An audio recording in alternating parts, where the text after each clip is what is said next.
Siempre recordamos en Fórmula 1 autos legendarios, autos que dominaron una era, máquinas que hicieron campeones. Pero también existen otros ejemplos, autos nacidos para continuar una dinastía, pero que terminaron precipitando una caída. Y pocos casos fueron tan brutales como el Ferrari 312 T5 de 1980. Porque este no fue simplemente un mal coche, fue el derrumbe de un imperio. Apenas unos meses antes, Ferrari dominaba la categoría. Campeona de pilotos, campeona de constructores, con Jody Scheckter en la cima y Gilles Villeneuve convirtiéndose en héroe, peleando, obedeciendo y firmando un gran subcampeonato. 1980 y la T5 parecía el comienzo y la continuidad de otra era dorada. Pero en cuestión de meses, todo se desmoronó. 1980 sería el peor año de Ferrari en décadas. Un año de errores, de frustraciones y de humillación deportiva. Y del fracaso de una idea técnica que había dejado de pertenecer al presente y sobre todo al futuro.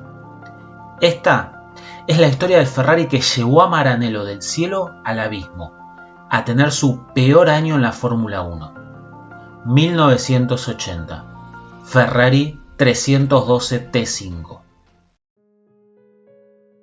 Para entender la magnitud del desastre, hay que empezar por lo que Ferrari fue en la década anterior. No hablamos de un equipo en crisis, hablamos de un equipo que, apalancado en la revolucionaria idea de un motor Flat 12 que bajaba el centro de gravedad y le permitía ser extremadamente potente y competitivo a la vez, había logrado 4 títulos de constructores: 1975, 76, 77 y 79.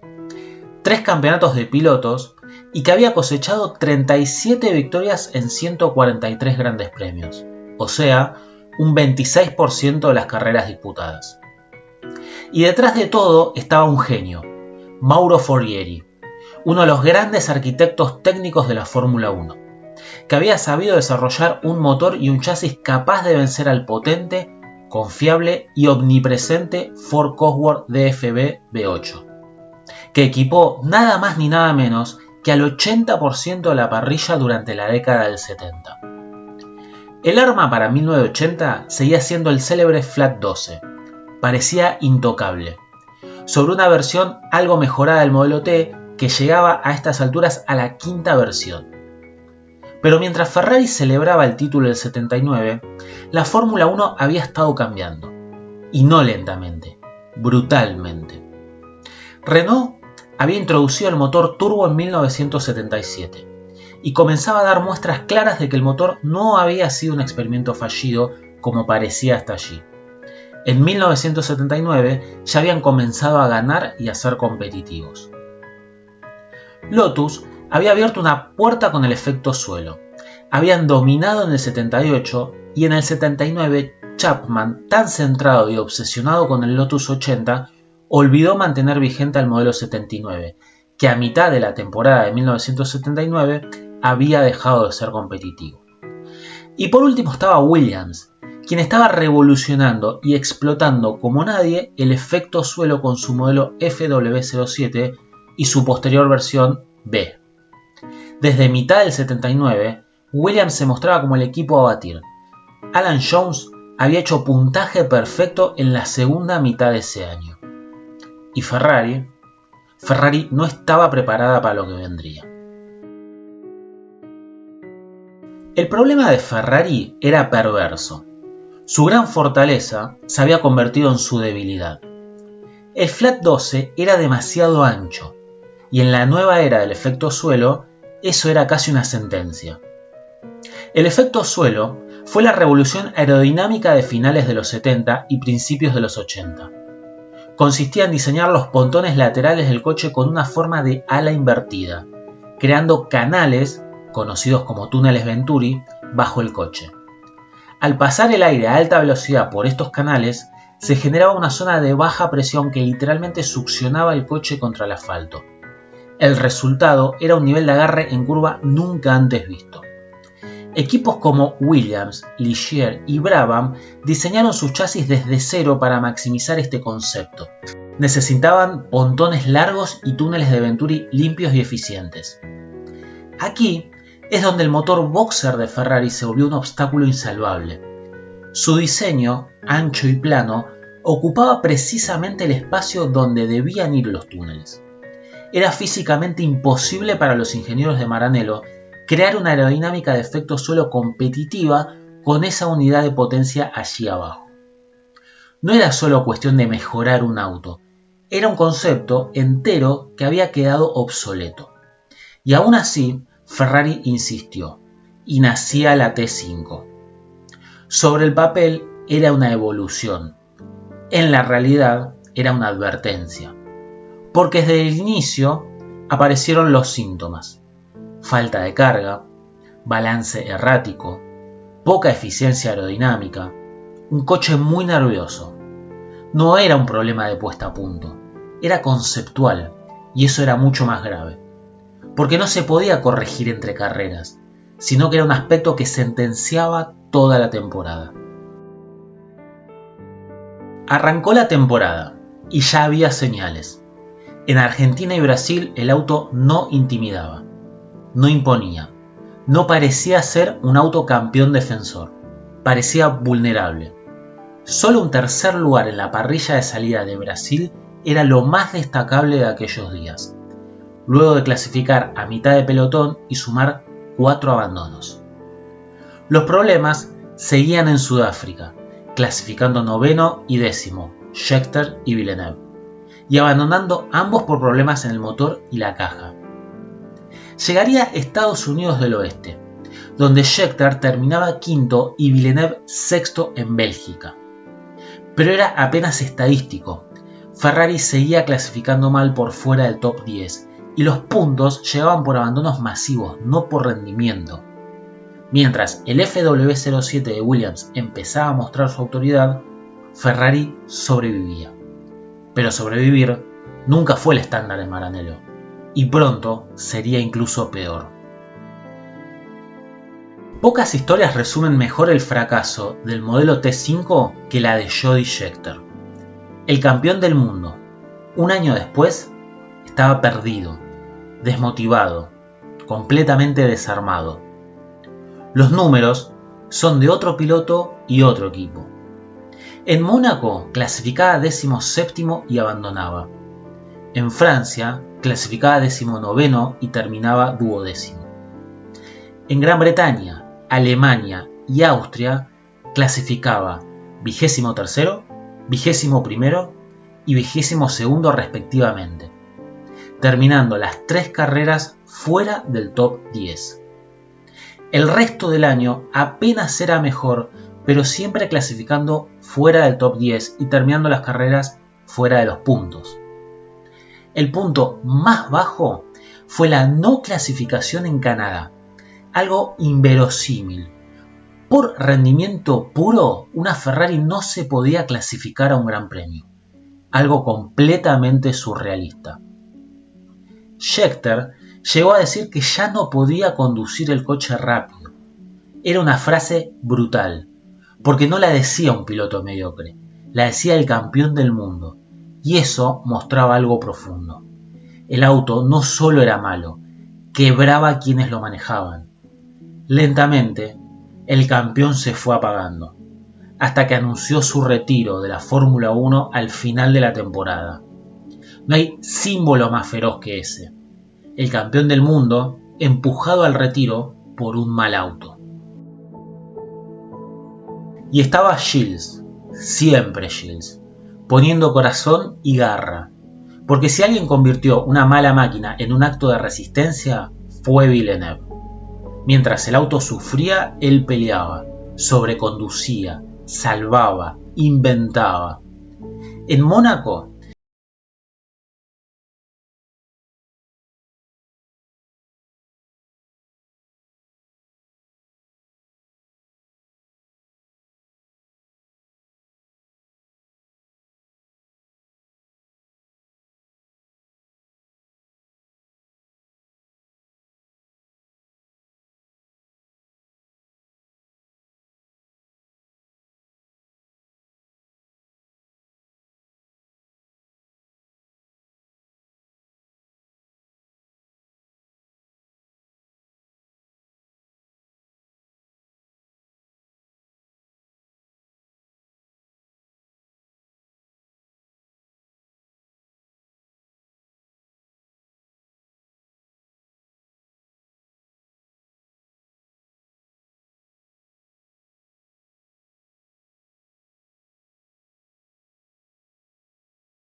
Para mitad de año, en el equipo ya no había dudas. Ferrari estaba perdida. Williams dominaba, Ligier y Brabham también eran referencia. Renault luchaba históricamente con su fiabilidad, pero seguían confiando ciegamente en la única tecnología que ellos utilizaban, el motor turbo. Y Ferrari miraba desde atrás, entreverado en los grandes premios y en la tabla anual con equipos chicos. En la catástrofe lo acompañaba McLaren, que se hundía con el modelo M29. Impensable, ya que hacía 4 años nomás ambas escuderías se estaban disputando el título. Carrera tras carrera quedaba algo claro: el 302.75 no tenía respuesta. No era falta de evolución, era que no había hacia dónde evolucionarlo. Y esa es quizás la peor condena para un diseño: saber que no tiene salida, que no tiene futuro y que no tiene desarrollo. Mientras otros avanzaban, Ferrari sobrevivía apenas con parches, y cada domingo se reforzaba la humillación. Los números fueron demoledores: sin victorias, sin poles, sin protagonismo. Décimos en el campeonato de constructores, con apenas 8 puntos. Shields 6, Jody 2. Irrelevantes. Y lo más cruel es que no había un culpable simple. No fue solo el motor. El motor era potente y empujaba. Tampoco la aerodinámica, ya que el auto era sólido y consistente, era correcto. En sus propios parámetros funcionaba. El auto era más rápido que el año anterior incluso. Pero fue una idea histórica agotándose. Y el propio Forghieri lo sabía. Le indicó a Enzo que sería difícil mantenerse competitivos a futuro apalancándose en el desarrollo y evolución de un motor potente y fiable. Eso solo ya no era suficiente. Y la T5 comenzaba a ejemplificarlo. También lo ejemplificaría a futuro el motor Matra V12 de Ligier en la temporada de 1982. Eso hace de este fracaso un caso fascinante, porque no fue incompetencia, fue obsolescencia.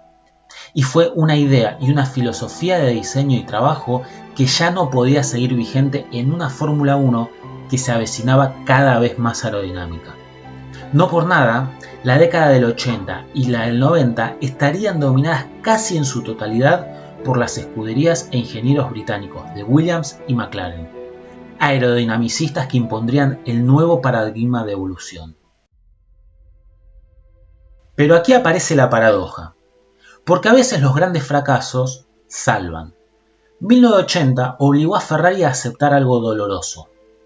La era del Flat 12 había terminado, pero allí mismo donde se decretaba la finalización de su era gloriosa, nacía la esperanza de un futuro más prometedor. Había que empezar de nuevo, y en eso se empezaron a enfocar luego de las primeras carreras de 1980. Un nuevo motor, pero turbo. Si algo había mostrado Renault, era la extrema ventaja que empezaban a mostrar estos motores frente a los aspirados tradicionales, sobre todo del Ford Cosworth. Y si algo sabía hacer y desarrollar Ferrari a lo largo de su historia, justamente eran motores. Así se comenzó a diseñar un V6 a 120 grados de inclinación de 1,5 litros de cilindrada, que desarrolló en principio una potencia de 560 caballos de velocidad, 50 más de lo que tenía el Flat 12, y un nuevo chasis desarrollando el efecto suelo de forma completa e integral con los estándares de la competencia, el modelo 126C. Ferrari así comenzaba 1981 desde otro lugar, con una nueva era que empezaba a entrar en vigencia, la era turbo, y los de Maranello se instalaban como la única escudería, aparte de Renault, de acreditar ya un motor turbo fuerte para hacerle frente a los equipos ingleses con el motor aspirado de Ford, el Cosworth. La pelota del desarrollo ahora la tenían ellos, que verían cómo sus V8 DFB aspirados comenzaban a entrar en crisis con el avance de los turbos. El modelo 126 CK de 1981 hacía que Ferrari de a poco se recuperara. Hilvanaba 2 victorias gracias a un manejo magistral de Gilles Villeneuve, un podio, y comenzaba a ser un equipo más consistente. El horizonte prometía otras cosas. Una nueva era ya había comenzado y algunos equipos no iban a poder cambiar a tiempo. El modelo 126C en sus distintas versiones, sobre todo la C2 y la C3, harían de Ferrari un equipo campeón de constructores en 1982 y en 1983. Solo la fatalidad en cada uno de esos años les impidió coronar a sus pilotos como campeones del mundo en dichas temporadas. En Fórmula 1 solemos recordar a los campeones, los autos dominantes, las eras gloriosas, pero a veces estas se entienden más observando las caídas, y pocas fueron tan profundas como la de Ferrari en 1980, porque demostró que incluso los gigantes pueden quedar atrapados en el pasado, que una idea brillante puede volverse una prisión, y que a veces lo mismo que te llevó a la grandeza termina llevándote al fracaso. El Ferrari 312 T5 fue un desastre. Fue lo peor de Ferrari en su historia, pero también fue el final de una era, y paradójicamente el comienzo de otra. A veces los imperios no renacen desde sus victorias, renacen en sus ruinas.